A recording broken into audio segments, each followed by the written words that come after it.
औज़ुबिल्लाहि मिनश्शैतानिर्रजीम बिस्मिल्लाहिर्रहमानिर्रहीम अस्सलातु वस्सलामु अलैका या रसूलल्लाह अस्सलातु वस्सलामु अलैका या हबीबल्लाह अस्सलातु वस्सलामु अलैका या नबी अल्लाह रब्बि ज़िदनी इल्मा रब्बि ज़िदनी इल्मा रब्बि ज़िदनी इल्मा या अलीमु या अल्लाह या अलीमु या अल्लाह या अलीमु या अल्लाह अल्लाहुम्मा सल्लि अला सय्यिदिना व मौलाना मुहम्मदिन व आलिहि व सहाबिहि वसल्लम। तमाम बच्चों खुश आमदीद, अस्सलाम वालेकुम। I am professor Chaudhry Tanveer Ahmad, principal Tanveer academy of commerce, Garhi Shahu, Lahore, Pakistan. इस वक्त लायबिलिटीज़ ऑफ ऑडिटर का टॉपिक चल रहा है और thanks to almighty Allah, all of you are satisfied from the previous videos that I have uploaded for you. It was an uphill task to embark on the topic of liabilities of auditor, but by the grace of Almighty Allah, I have made it quite easy for you so that you have to understand it. आप लोगों के मोहब्बतों का शुक्रिया, प्यार का शुक्रिया, comments करने का बहुत शुक्रिया कि जो आप लोग हमें प्यार देते हैं उससे हमें मोटिवेशन होती है कि हम नेक्स्ट वीडियो उससे बेहतर बनाने की कोशिश करें पिछली से। तो लायबिलिटीज़ ऑफ ऑडिटर का टॉपिक चल रहा है और आपको पता भी है कि इसके बगैर बीकॉम का पेपर नहीं बनता। आप लोग 2001 से लेकर 2020 तक के पेपर सारे खंगाल लें तो आपको रिज़ल्ट यही निकलेगा कि लायबिलिटीज़ ऑफ ऑडिटर लाजमी आती हैं। 2014 में उसने लिखा हुआ था what are the liabilities of auditor, explain it with legal reference. उसने 5 लायबिलिटीज़ मांग ली थी, negligence liability, misfeasance liability, libel liability, third parties liability और क्रिमिनल लायबिलिटी। तो 5 लायबिलिटीज़ उसने पूरी मांग ली थी। 2014 का पेपर मैं रेफरेंस दे रहा हूँ, पंजाब यूनिवर्सिटी। और बाज़ औक़ात सिर्फ 1 लायबिलिटी मांगता है, लेकिन नॉर्मली 2 लायबिलिटीज़ वो पूछता है क्योंकि सवाल छोटा होता है, मुख्तसर होता है ये। तो लिहाजा अगर वो 1 मांगे या 2 मांगे तो मोस्टली वो लाइबल लायबिलिटी पूछता है, नेग्लिजेंस लायबिलिटी पूछता है, मिसफिजियंस पूछता है और क्रिमिनल लायबिलिटी पूछता है। ज़्यादातर देखने में यही आया पिछले एक्सपीरियंस में कि ये लाजमी आती हैं। तो उसी सिलसिले की एक कड़ी है। आज हमारे पास थर्ड लायबिलिटी है ऑडिटर की, तो आइए उस लायबिलिटी को करवाने की कोशिश करते हैं। तो देखिए, लायबिलिटीज़ ऑफ ऑडिटर ये हमारा टॉपिक है और उसी टॉपिक से रिलेटेड आज तीसरा लेक्चर है। और लायबिलिटी नंबर 3 जो है वो किससे रिलेटेड है? लाइबल, LIBEL, लाइबल, ना के LIABLE, ये नहीं मैंने कहा, LIBEL। तो पहले तो लाइबल के स्पेलिंग अपने दुरुस्त कर लीजिए, ठीक है जी। तो लायबिलिटी फॉर लाइबल की बात हो रही है। अब ये लाइबल क्या है, लाइबल क्यों है, लाइबल कैसे है, ये अगले सवाल है वो जो कि मैं आपको सेटिस्फाई करने लगा हूँ इंशाल्लाह। वीडियो को प्लीज एंड तक देखना है बगैर स्किप किए हुए, और ये इंपॉर्टेंट क्वेश्चंस में शुमार होता है। Prove your answer with case references. ये पेपर में इस तरह से सवाल आता है। बीकॉम वाले बच्चे मुतवज्जो हो जाएं प्लीज। ये बीकॉम के बच्चों को पेपर में इस तरह से सवाल आता है, what is auditor liability for liable या नेग्लिजेंस या मिसफिजियंस या क्रिमिनल, इससे रिलेटेड वो पूछेगा, या ऊपर लिख के नीचे 2 हेडिंग बता देगा, नेग्लिजेंस और liable. Prove your answer with case reference. Case reference legal reference के साथ, लॉज के साथ जो अपना लीगल रेफरेंसेस हैं वो दीजिए, जिसे हम कहते हैं केस लॉ रेफरेंस के साथ लिखिए। तो आइए इसका एक स्वीट सा छोटा सा इंट्रोडक्शन करते हैं। तो सबसे पहले तो हम कहते हैं कि auditor is a person who examine the books of account and report on the accuracy of the statement of the companies affairs. अब क्वेश्चन ये है कि ऑडिटर जो है उसकी मेन जो जिम्मेदारी है वो क्या है कि to check the statements, financial statements को वो चेक करेगा and report on the accuracy, उसके ऊपर रिपोर्ट करना है। 2 बातें समझ लीजिए अच्छी तरह से। Number 1, to examine the books of accounts, and number 2, to report on the accuracy. अब ये 2 बातें हैं। देखिए, बिल्डिंग बनाने से पहले उसका प्लिंथ लेवल यानी उसकी बुनियाद बनाई जाती है, तो बुनियाद में ये दो बातें अपने दिमाग में बैठा लें कि it is the duty of an auditor to examine the books of accounts and to report on the accuracy of the statements.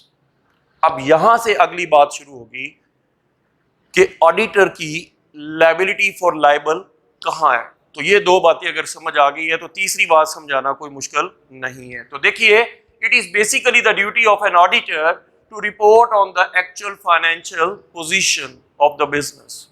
ये देखिए वही बात है जो बात हमने पहले नंबर पे कही है कि ऑडिटर ने एग्जामिन करना है बुक्स ऑफ अकाउंट को और रिपोर्ट करनी है ऑन द फाइनेंशियल स्टेटमेंट। तो फिर रिपीट कर रहा हूं, it is the duty of an auditor to examine the books of accounts and to report on the accuracy of the financial statements।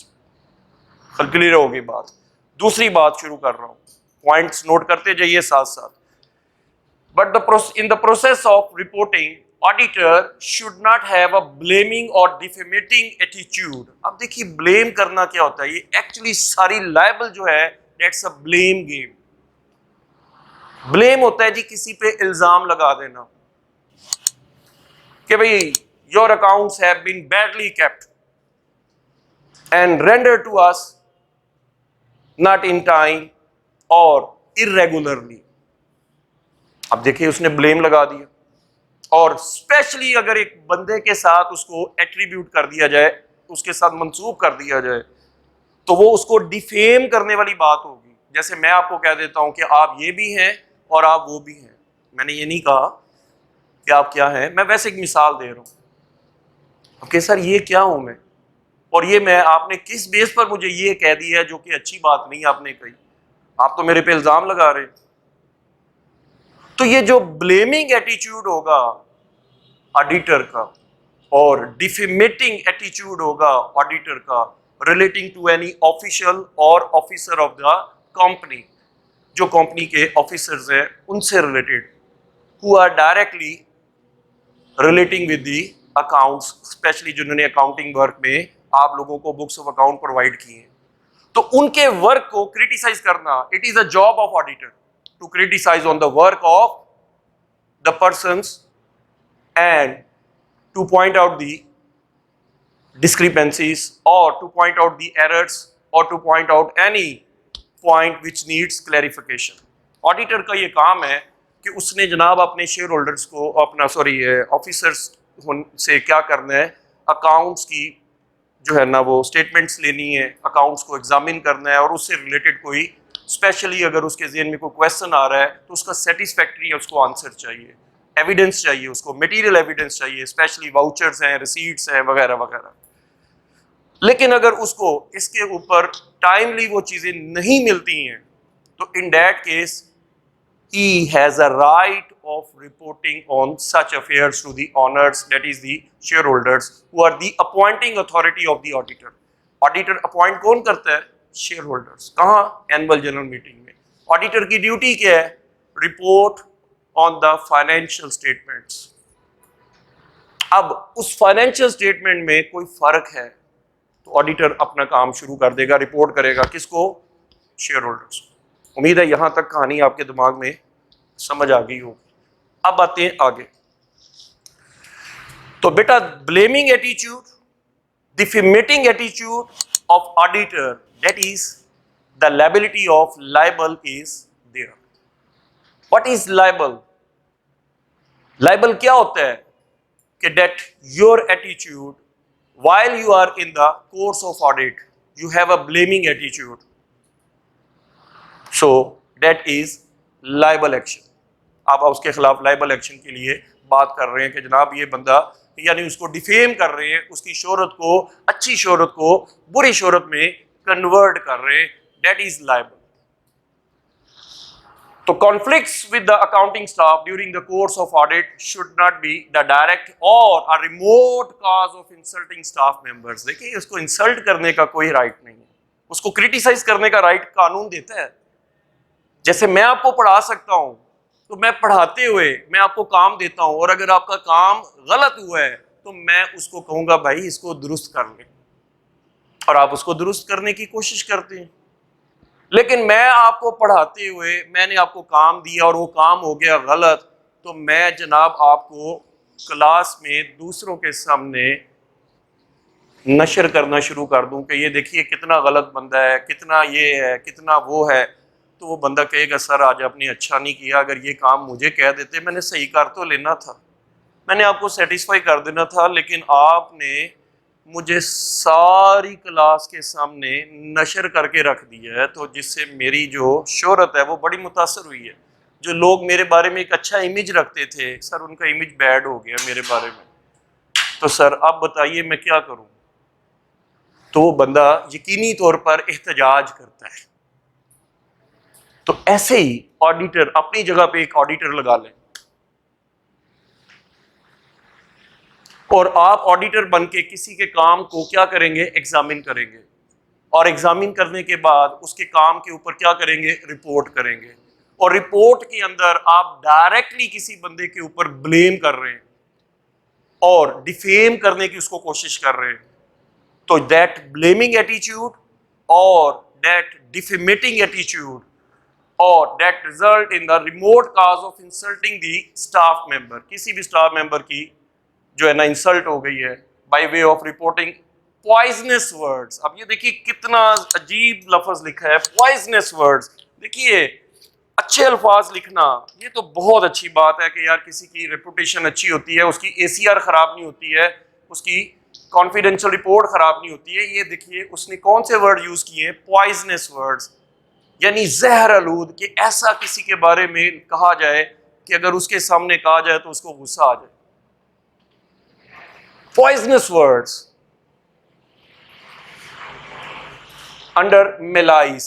अब मिलाइस क्या होता है, तंग नजरी की बुनियाद पर खुश दिल होके काम करें, दरिया बन के काम करें, समुंदर बन के काम करें, टॉलरेट करने की मैक्सिमम कोशिश करें, लेकिन अगर हद से ज्यादा तजावज कर गया, वो करेक्ट नहीं करता, फिर आप रिपोर्ट करें। तो देखिए यहां इस पूरे इंट्रोडक्शन में तीन बातें समझ में आई। तीन बातें कौन सी हैं, अपनी फिंगर्स पकड़ लें। पहली कि it is the duty of an auditor to examine the books of accounts and to report on the accuracy of the financial statements. दूसरा, during the course of audit, if the auditor is not satisfied due to any reason and directly criticizing the work of the person under malice, or he has a blaming attitude, he has a defamatory attitude to the staff members, so as a result there is an insult of the members of officials of the or officers of the company. So this type of situation, when it is happened, then a liability of liable arise against the auditor. उम्मीद करता हूँ ये तीन points में बात समझ में आ गई होगी। आते हैं जी मीनिंग की तरफ।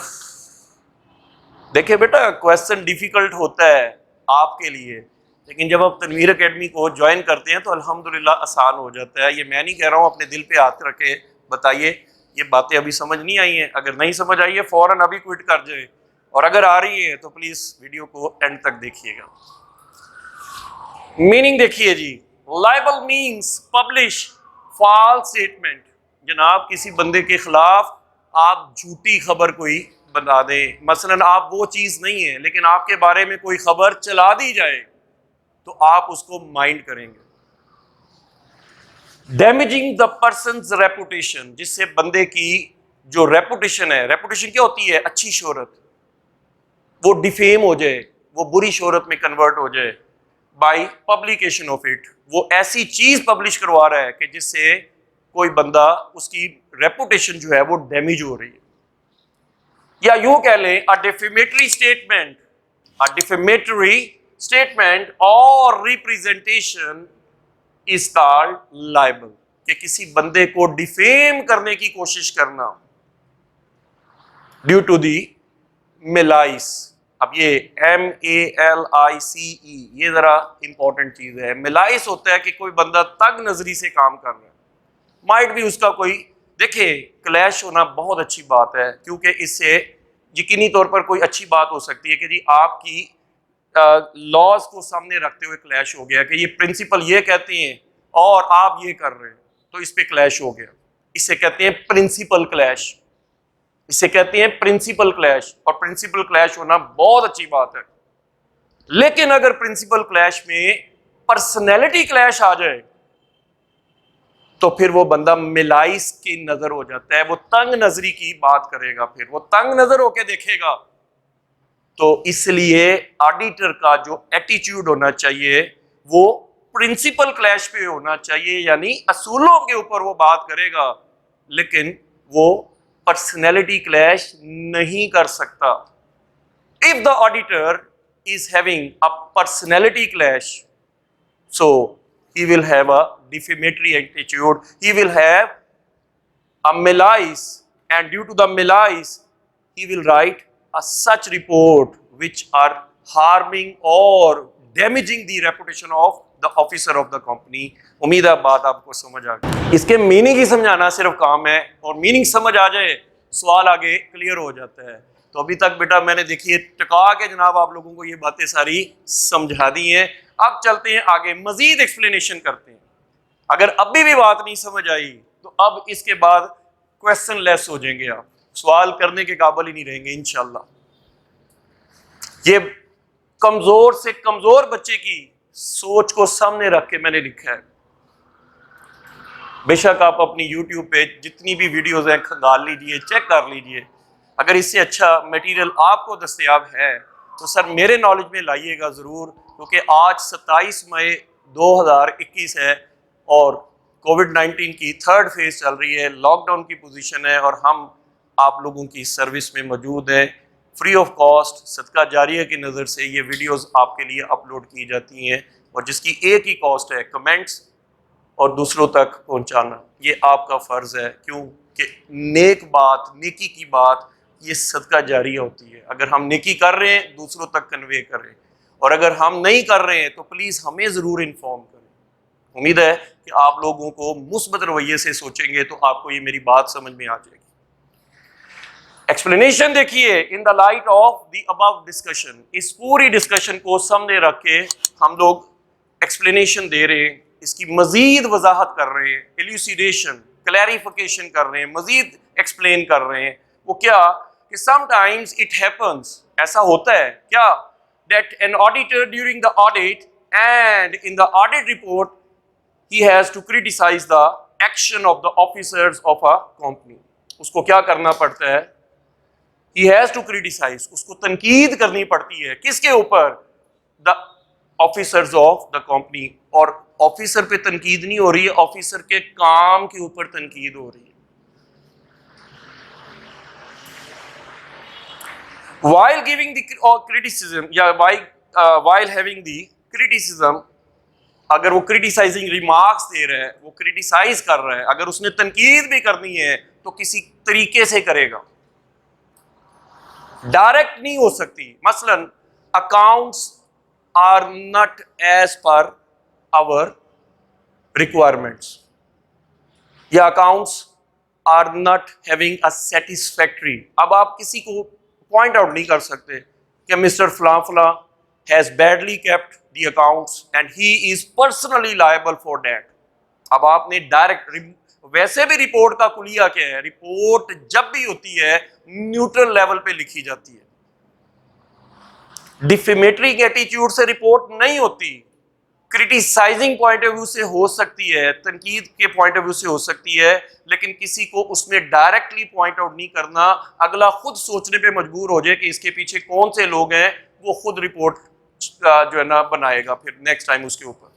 लेकिन अगर आप डायरेक्टली किसी को क्रिटिसाइज करें और नाम लेके करें, उसके काम पे तनकीद करना ऑडिटर का राइट है, लेकिन उस बंदे के ऊपर क्रिटिसाइज करना ये ऑडिटर का राइट नहीं है। तो it is a right of the auditor to criticise the work, but it is not the right of the auditor to have a blaming attitude और to have a defamatory attitude, और which result in an insult of the officer of the company।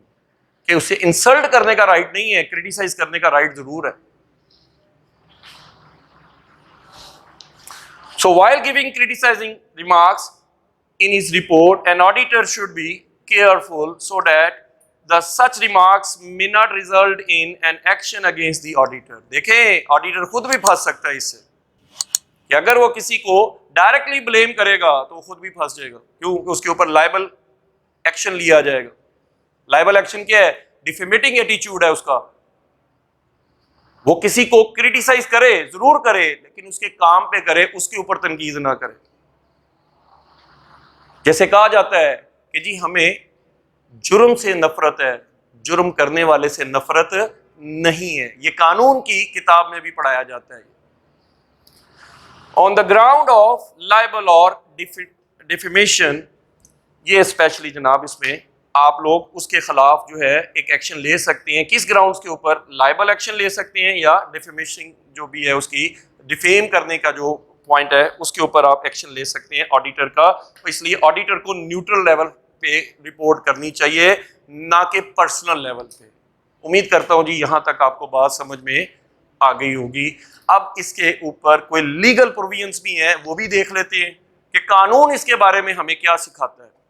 तो देखिए legal provisions है। Audit report is considered as privilege document. सबसे पहले तो याद रखिएगा, primary object of the audit is reporting. आपने पढ़ा होगा ऑब्जेक्ट्स ऑफ ऑडिट में, पहला ऑब्जेक्ट है प्राइमरी ऑब्जेक्टिव। तो प्राइमरी ऑब्जेक्ट क्या होता है? रिपोर्टिंग। रिपोर्टिंग में आप लोग स्टैच्यूटरी रिपोर्ट भी पढ़ लेते हैं, प्रोस्पेक्टस रिपोर्ट भी पढ़ लेते हैं, एनुअल रिपोर्ट में क्वालिफाइड रिपोर्ट भी पढ़ लेते हैं और अनक्वालिफाइड रिपोर्ट भी पढ़ लेते हैं। तो primary object of audit is reporting. तो auditor has a primary duty of reporting. तो बेटा यहीं से बात मैंने कहा है कि उसके पास ये प्रिविलेज डॉक्यूमेंट है कंपनी के पास कि मेरे पास ऑडिटर का सेटिस्फैक्टरी यानी स्टेटमेंट है कि जनाब हमारे अकाउंट्स दुरुस्त है। लेकिन so it is containing the following qualities. Report के अंदर कौन सी चीजें हैं जो रिपोर्ट को एक अच्छी रिपोर्ट बनाती हैं? Number 1, misstate the facts. It does not misstate the facts और the ground realities. Ground realities से कभी इनकार नहीं किया जा सकता। भाई ये मार्कर है, इस द ग्राउंड रियलिटी आपको नजर आ रहा है, मार्कर है। लेकिन आप में से कोई बंदा कहते हैं जी सर आपके हाथ में स्कूटर है, और सॉरी बाल पॉइंट है, तो ये तो आप ग्राउंड रियलिटी को नफी कर रहे हैं, आप इसको देखकर भी सही नहीं बता रहे। तो इसका मतलब है ग्राउंड रियलिटीज के ऊपर बात होगी। दूसरा, नॉट रिटन बाय मिलाइस। कोई बंदा भी तंग नजरी से बात नहीं करेगा। अंडर मिलाइस अगर कोई रिपोर्ट होगी, that report will not having the authentic report. उसको हम एक अच्छी रिपोर्ट, ऑथेंटिक रिपोर्ट नहीं कह सकते, क्योंकि वो लिखी किस पे है? तंग नजरी की बुनियाद पर। रिपोर्ट जब भी लिखते हैं न्यूट्रल लेवल पे लिखते हैं। ये रिपोर्ट राइटिंग के अंदर भी हम लोग सिखाते हैं बच्चों को, न्यूट्रल लेवल पे रिपोर्ट लिखा करें। Relevant to its subject. अब रिपोर्ट जो है वो सब्जेक्ट और ऑब्जेक्ट सेम होने चाहिए कि आपका सब्जेक्ट है वो जो है रेलिवेंट टू इट्स सब्जेक्ट। अब जो सब्जेक्ट की बात हो रही है कि सब्जेक्ट क्या है कि आपने कैश की बात की है तो cash is the subject. Stock की बात हो रही है, स्टॉक इज द सब्जेक्ट। तो उसी से रिलेटेड वो होगी, ना कि किसी और मसले को लेकर बैठ जाए। अक्सर देखिए रिपोर्ट होती है जरूर है, कहा जाता है पहले कुछ है और नीचे मांगा कुछ जाता है। तो it does not go beyond what is relevant to its subject. तो report must be strictly written as according to its subject.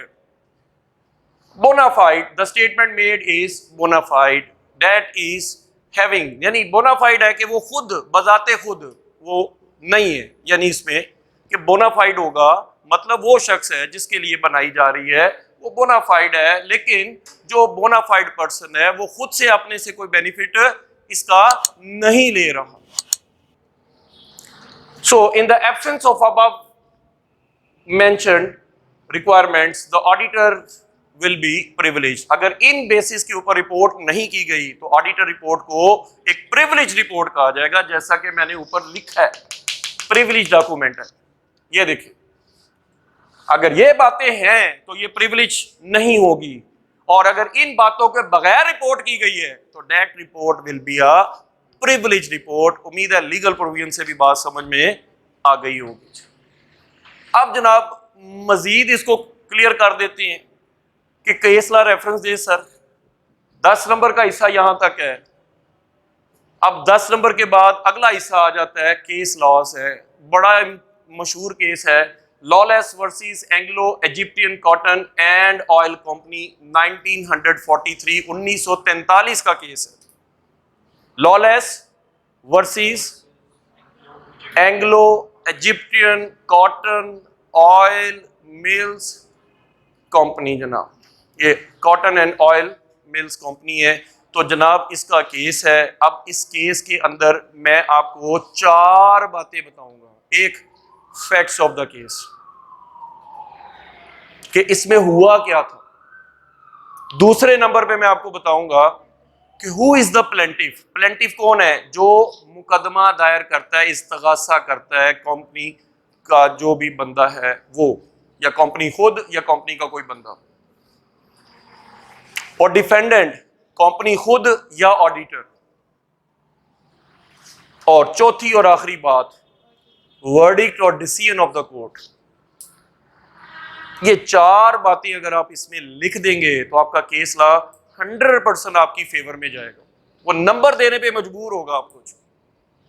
अब मुसीबत ये है कि बच्चों को लिखना नहीं आता, क्रिएटिव राइटिंग नहीं करते हैं, तो लिहाजा मैंने बिल्कुल आसान तरीन वर्डिंग में स्टेप बाय स्टेप बनाई है ये चीज आपके लिए।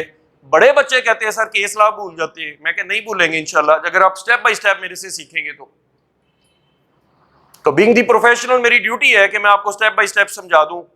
अब देखिए step number 1 facts of the case में मैं स्टेप बना रहा हूं। अब आप प्लीज मेरे साथ इस वक्त गौर कीजिएगा, क्यों कि इसके बाद आपको केस लॉ समझ में आ जाएगा कि कोई भी काम जो आज कानून फैसला देता है कल वो कानून की किताब में केस लॉ बन जाता है।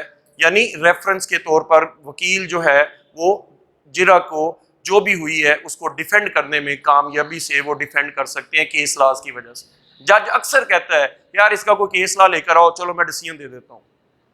तो वकील की ड्यूटी होती है कि वो जनाब किताबों को जाके खोले, और जो अच्छे काबिल वकील हैं माशाल्लाह वो बड़ी स्टडी करते हैं, वो स्टडी करके वो केस लॉ ले ही आते हैं। तो कहते हैं जज साहब ये फलां टाइम पे ये हुआ था तो मैं आपको केस लॉ दे रहा हूं। तो जज पढ़ता है और उसके बाद वो भी फैसला वैसा ही कर देता है जो पहले हो चुका होता है।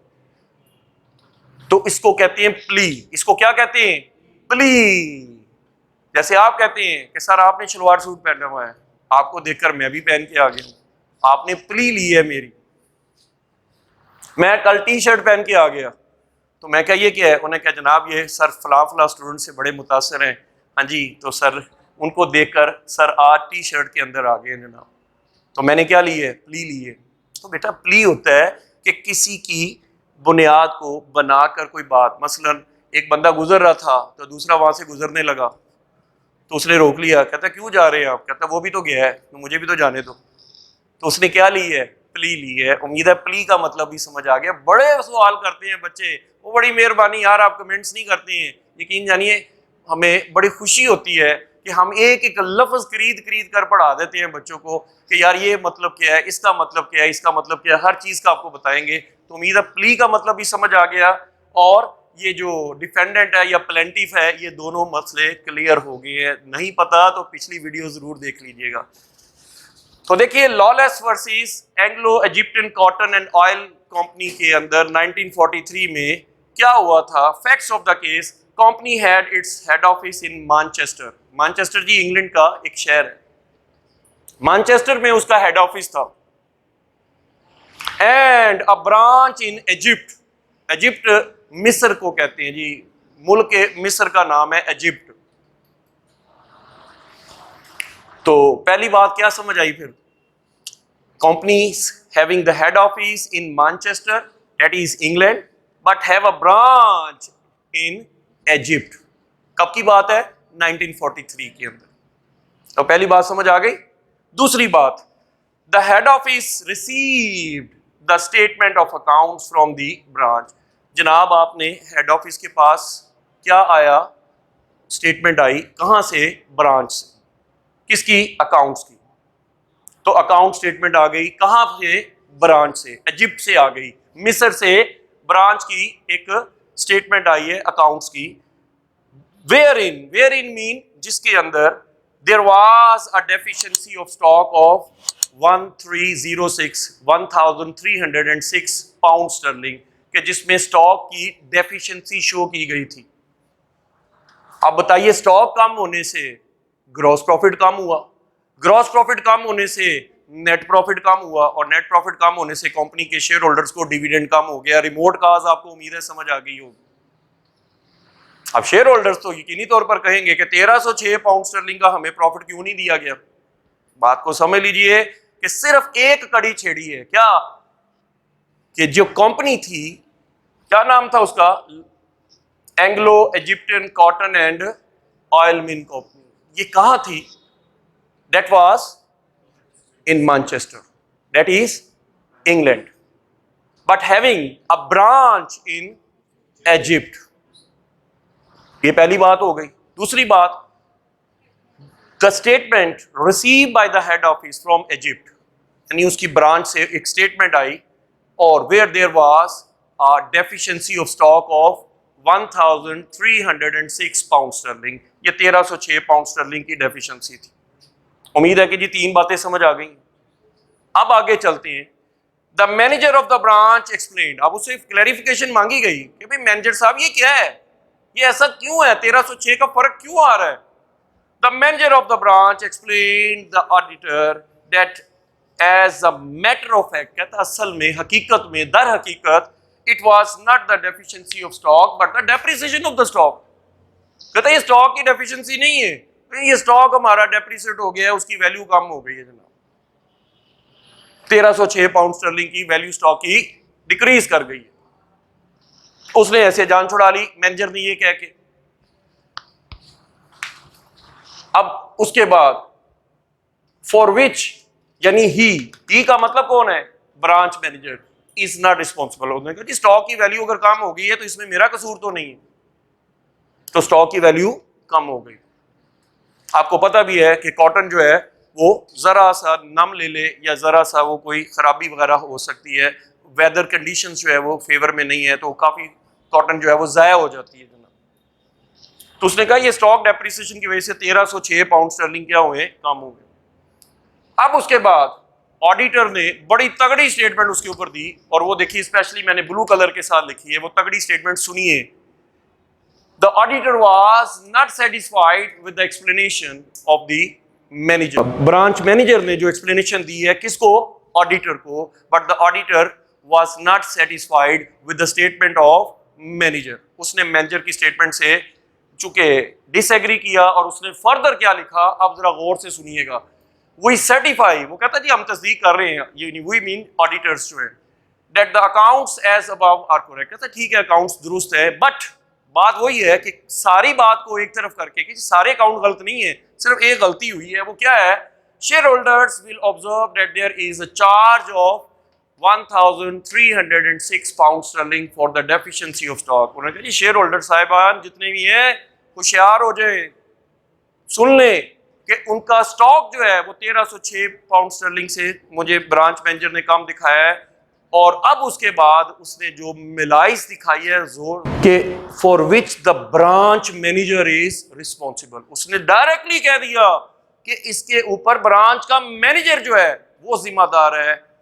His accounts were badly kept, उसके अकाउंट्स जो थे वो बहुत बुरी तरह से बनाए गए and were rendered to us irregularly. कहता है ये जो अकाउंट्स हमें मुहैया किए हैं ये इरेगुलरली किए हैं, हमने टाइम पर नहीं लिए उनसे। अब देखिए मैनेजर बेचारे को फुल टाइम उसने क्रिटिसाइज कर दिया। अब देखिए जब किसी के ऊपर, अब डिफेमेटरी एटीट्यूड किसका है? ऑडिटर ने किसके खिलाफ किया है? मैनेजर के खिलाफ किया है। और defamatoring attitude, blaming attitude is the libel action, वहां पर लायबल एक्शन बनता है। प्लेंटिफ प्ली, प्लेंटिफ कौन है यहाँ पर? इस्तगासा दायर करने वाला यानी केस का फाइल करने वाला।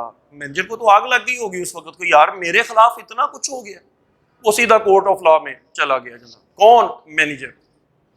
अब मैनेजर ने प्ली ली। प्ली कौन सी है? यानी प्ली होता है कि जिस बुनियाद पर उसने मुकदमा किया है, दैट इज द प्ली। क्या बुनियाद थी? Manager plead against the company, उसने कंपनी के खिलाफ क्या प्ली ली, and argued on the libelous statement, उन्होंने कहा मेरे तो रेपुटेशन खराब हो गई है कंपनी के अंदर, bye the auditor in his report, उन्होंने कहा ये रिपोर्ट में तो मुझे बिल्कुल टगे टोकरी कर दिया गया। द मैनेजर ब्लेम्ड डायरेक्टर्स, उसने कहा जी तो डायरेक्टर्स ने मुझे ब्लेमिंग एटीट्यूड, यानी देखे उसने ऑडिटर ने रिपोर्ट की है और डायरेक्टर ने फटाफट बगैर क्लैरिफिकेशन के शाया कर दिए।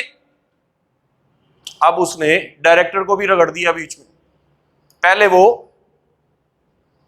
उसने स्टेटमेंट दी थी मैनेजर को, मैनेजर मुतमईन नहीं हुआ, फिर मैनेजर की स्टेटमेंट से मुतमईन ना होके ऑडिटर ने रिपोर्ट उसके खिलाफ लिख दी और डायरेक्टर ने वो रिपोर्ट पब्लिश भी कर दी और शेयर होल्डर्स को भी पहुंच गई उसकी कॉपी। बात समझ में आ रही होगी आपको। अब ये देखिए प्लेंटिफ की प्ली क्या है। Manager plead against the company, उसने कंपनी के खिलाफ, डायरेक्टर्स के खिलाफ एक प्ली ली कि लाइबल स्टेटमेंट दी गई है मेरे खिलाफ given by the auditor and in his report, और the manager blame directors, manager ने डायरेक्टर को भी ब्लेम किया, इल्जाम लगाया उन पे that why they circulate such report, उन्होंने ऐसी रिपोर्ट को सर्कुलेट क्यों किया,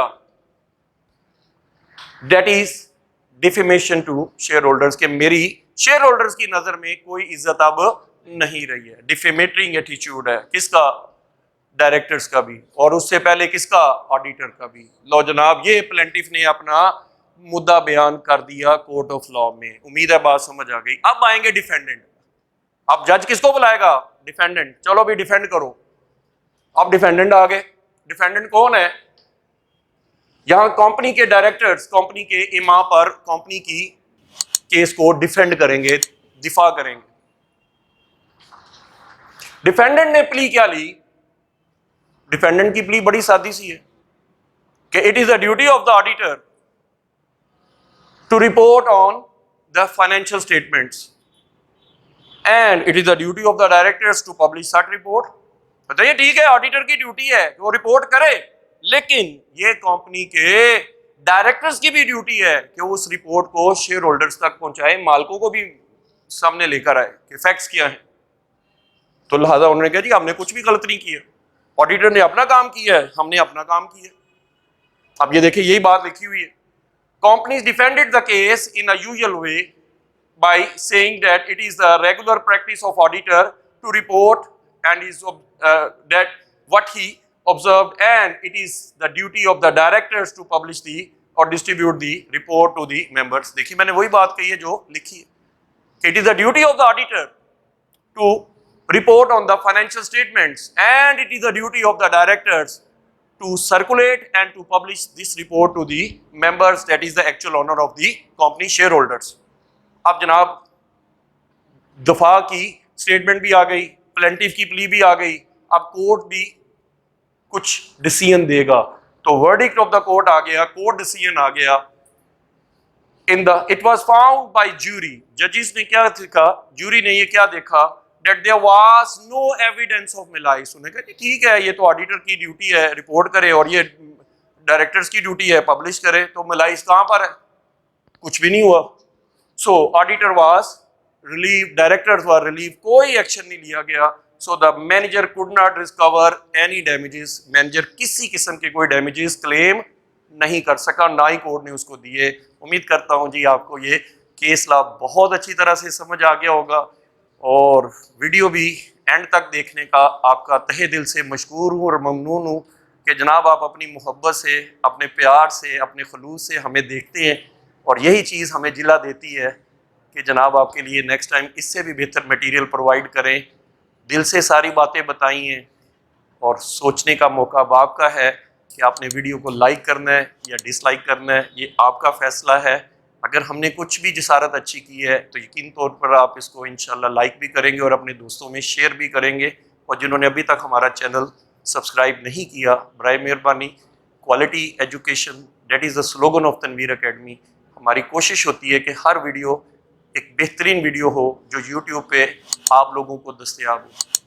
तो इसके लिए जनाब आपकी सपोर्ट की ज़रूरत पड़ती है और सपोर्ट सिर्फ आपकी इतनी है कि एक ना बजने वाली घंटी जो है वो भी एक दफ़ा प्रेस कर दें और हमारे चैनल को सब्सक्राइब कीजिए और हमेशा की तरह से आपके लिए दुआ है कि अल्लाह करीम आपको बेइंतहा तरक्की अता फरमाए और ऐसा अरूज अता फरमाए जिसको कभी ज़वाल ना हो।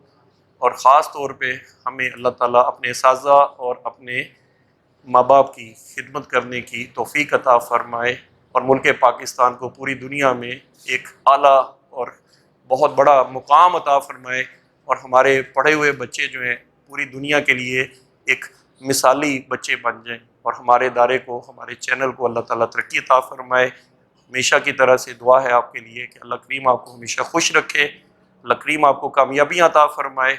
नेक्स्ट क्वालिटी वीडियो तक के लिए अस्सलाम वालेकुम।